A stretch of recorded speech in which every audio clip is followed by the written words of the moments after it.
In a world where environmental issues are becoming increasingly topical, the practice of scrap metal recycling has never been more crucial. From saving valuable natural resources to reducing energy consumption and greenhouse gas emissions, the benefits of recycling scrap metal are vast and far-reaching. Most strategic mineral metal is iron in the world, where from iron ore, where we derive all these products that we want. And the metals are also classified in two major groups, which are the ferrous metals and the non-ferrous.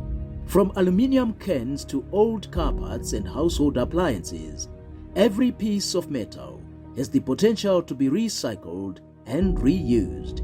By melting down these materials, energy can be saved while reducing the need for mining new resources. Scrap metal already in this workshop, it has already been identified as a strategic waste, which will also bring the cost of doing business low. And remember, we've got the National Cleanup Day.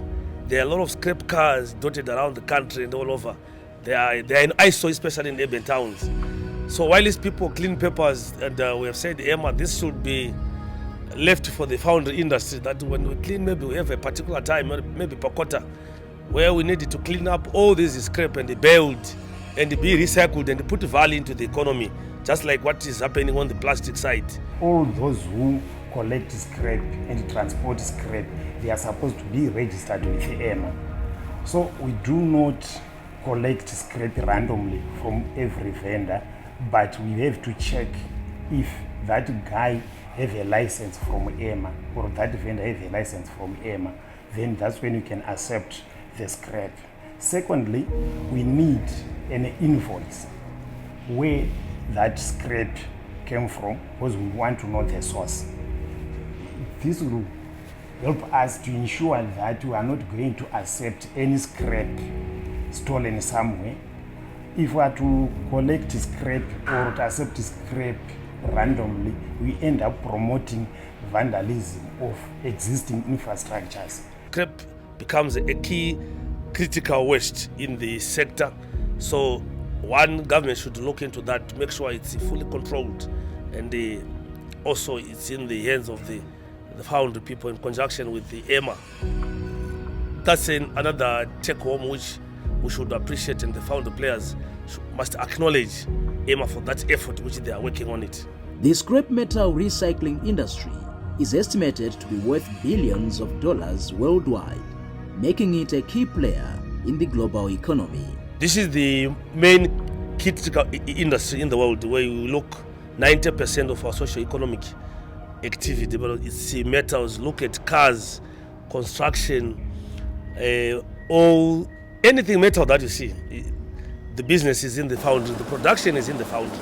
That's where they are casted, that's where the formation is done, from melting to any design, then you machine it, then you can finish it by machining, then you can have any component that you want. In Zimbabwe, metal casting is one of the industries that is on the rebound following government intervention through the reindustrialization strategy, which seeks to position Zimbabwe as a manufacturer for manufacturers. We're going to see more and more of metals being processed. Plastics at a certain point did replace metals here and there. However, for a growing economy like ours, the metal industry is critical. It's where most of the components come from, the parts into the mining sector, into the transport sector, energy sector, etc. All of them are metal parts, most of them.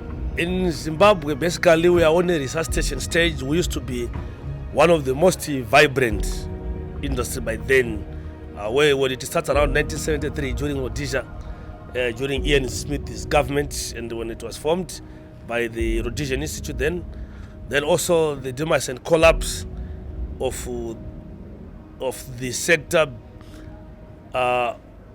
because of lack of maybe of issues of skills training, and also that institutional memory that was there.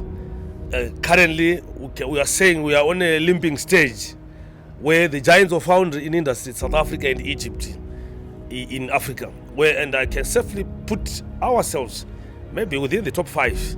Though other countries like even Nigeria, they have already collapsed in terms of. So this is something that is lacking in Africa. But in Zimbabwe, we are on a rebound, that the resuscitation process, where our key area is to address the issue of retooling, because the cost of doing business in the industry is so high. The issue of energy, old machinery, and also absence of technology. So we need to upgrade. I think this is our main call, that we are really engaging with the government and other finance sector to make sure, because the game in foundry is on the casting side, because our casting ratio is still way low compared to South Africa. It's 1:10, meaning to say in South Africa, if they cast they cast 10 components, in Zimbabwe we'll be having 1. And if you compare with India, which is one of the highest casting ratio in the world, the 60.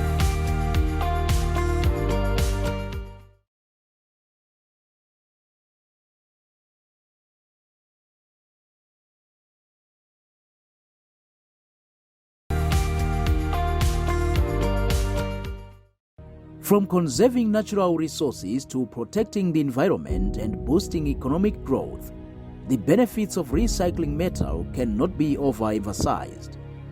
It may seem like a small gesture, but every piece of metal recycled makes a difference in preserving the planet for future generations. And here we operate about 2 induction furnaces at the same time, and then we have scrap cutters. Those scrap cutters separate the scrap, the one which is good and the one which is bad.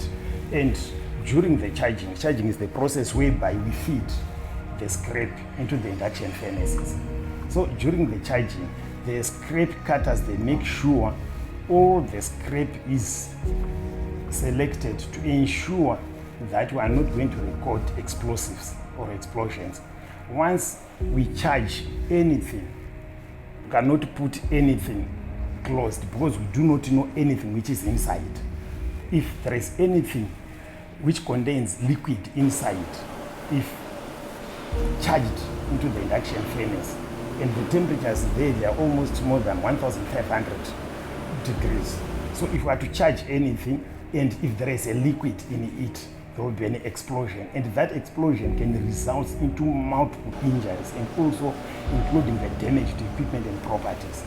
So for us to avert that, we have to make sure we separate the scrap and we treat the scrap. The process of treating the scrap is to ensure all the scrap going to be charged is opened. No any scrap containing any wet material or liquid material is charged. When you are satisfied, that's when we allow it to be charged. And during the process of charging, we do not allow them to charge using magnet. Charging, after processing it, we charge manually. The reason of charging manually is to make sure we inspect again at that platform. That's where we do a secondary inspection manually while it's charging. The scrap, the magnet just load the scrap at the loading place, and then charging is done manually. After the induction furnace, that's when we go to the CCM, that is continuous casting system. Before using the CCM, we were using reheating furnace. But the reheating furnace, there will be a double handling to it. And also the reheating furnace uses coal. So now we eliminate the use of coal to only 10 days maximum per annum. But before, we were using reheating furnace almost every day. But now, since we eliminated the use of coal, it means now we reduce the carbon emission and also the carbon footprints. And we are contributing to minimum pollution to the atmosphere through the elimination of the reheating furnace. As the global economy continues to grapple with the challenges of sustainability, one man has taken it upon himself to make a difference. Lawrence Pedzisai has made it his life's mission to recycle plastic waste and turn them into containers. On that big one, that's where we are doing the containers, the 1 liter containers, meaning to say for different molds, which we run using garbage. And when the product is done, most people won't even know that this product was done out of garbage. Lawrence says he first became aware of the need to recycle plastic at an early age in the early 90s. A technician by profession, Pedzisai says he struck gold when he bought his first machine, a decommissioned plastic molding machine which he then repaired. I started doing plastics in 1992 as just an ordinary person. Then I later grew up through going to school.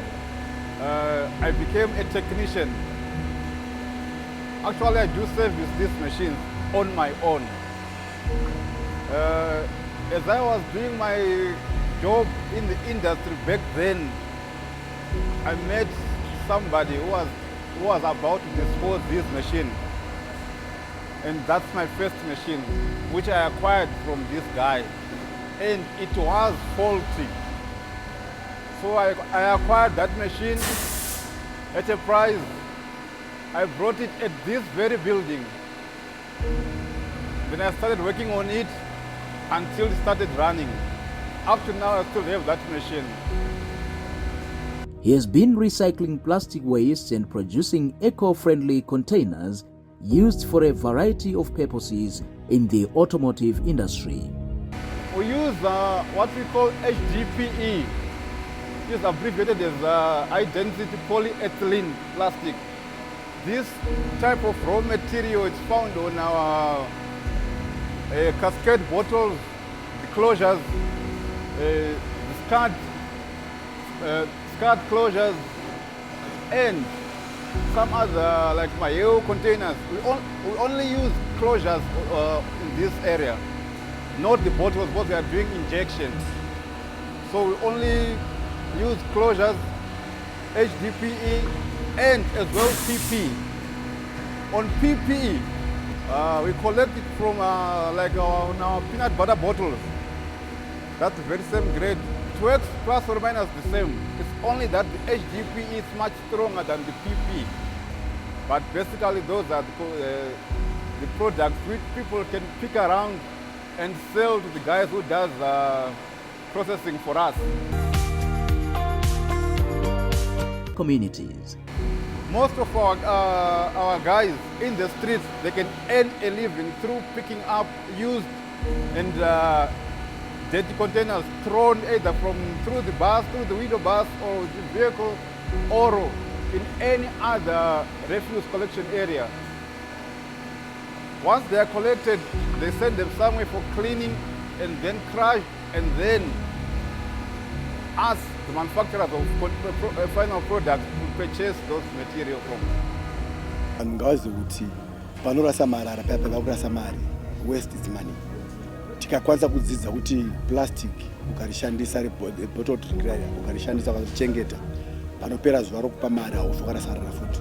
Soda kuti vanhu vadzidze kuti kuchengeta marara, kusepeta marara mudzimba kana masimbi kana anything zvinokubatsira ramangwana rako. You can sell that waste and make money out of it. Still have less guys who are into this industry of picking up garbage and selling it for money.